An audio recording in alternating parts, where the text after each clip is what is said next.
جی حافظ صاحب، لیکن جو اہل سنت والجماعت ایک جماعت ہے، تو آپ نے ماضی کو بھی دیکھا اور اب بھی آپ دیکھ رہے ہیں، تو اس میں جو اختلاف ہے وہ اس وجہ سے ہے کہ چونکہ آپ کے ساتھ اہل تشیع بیٹھے ہوئے ہیں اس لیے ہم نہیں آتے، یا پھر اہل تشیع کو اختلاف ہے کہ اہل سنت اگر آئیں گے تو ہم نکل جائیں گے؟ تو اس حوالے سے آپ کیا کہیں گے؟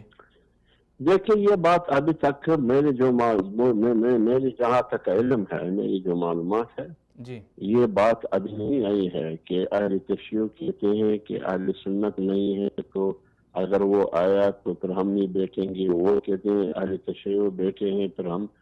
تو اگر ماضی میں دیکھیں ختم نبوت کے توہین رسالت کے قانون کے حوالے سے زرداری اور پیپلز پارٹی کی حکومت میں ایک دفعہ یہ سلسلہ شروع ہوا، جیسے کہ ابھی ختم نبوت کے قانون پہ حملہ ہوا، ڈاکہ ڈالا گیا. جی اس وقت تو ایک ہی تحریک میں، ایک ہی سٹیج پر مولانا فضل الرحمان بھی کھڑا تھا، مولانا محمد احمد لیدانوی بھی کھڑا تھا، اور تاریخ ختم نبوت میں اسی پلیٹ فارم پر، اسی سٹیج پر شیعہ بھی کھڑا تھا.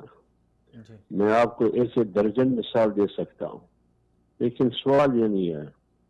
بنیادی سوال یہ ہے کہ متحدہ مجلس عمل بحال اور فعال ہو یا نہ ہو، لیکن یہ کون فیصلہ کرے گا؟ یہ وہ جماعت یہ فیصلہ کرے گی.